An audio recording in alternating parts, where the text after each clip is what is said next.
একটা মেয়ে এটিএম থেকে টাকা বের করে আর না দেখে হেল্প লেখা চিঠিটাকে ফেলে দেয়। এরপরে একটা লোক এসে টাকা উঠায়, তখন সে ওই চিঠিটাকে দেখতে পায়, কিন্তু সেভাবে তার সাথে কেউ মজা করতেছে, এই জন্য সে ফেলে দেয়। এরপর একটা মেয়ে আসার ভিতরে থাকা লোকটি একটা চালাকি করে, লোকটি এবার মেশিন থেকে টাকা আটকে রাখে। এরপর সে একটা চিঠি বের করে, চিঠিতে লেখা ছিল, আমি এটিএম এর ভিতরে আটকে রয়েছি, আমাকে এখান থেকে বের করো। এরপর মেয়েটি ইমার্জেন্সি নম্বরে ফোন করে আর বলে, আমার মনে হচ্ছে এটিএম এর ভিতরে কেউ আটকে রয়েছে আর সাহায্যের জন্য চিৎকার করতেছে।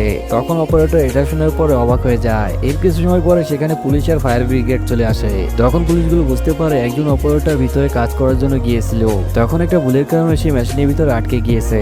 এরপর পুলিশগুলো এটিএম এর ভিতরটা দেখতে চায়। এরপরে তারা এটিএম এর ভিতরে একটা ক্যামেরা দেওয়ার পরে বুঝতে পারে একজন অপারেটর আটকে রয়েছে।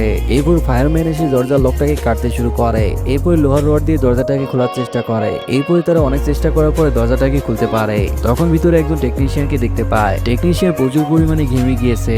এরপরে লোকটি বেঁচে গিয়েছে।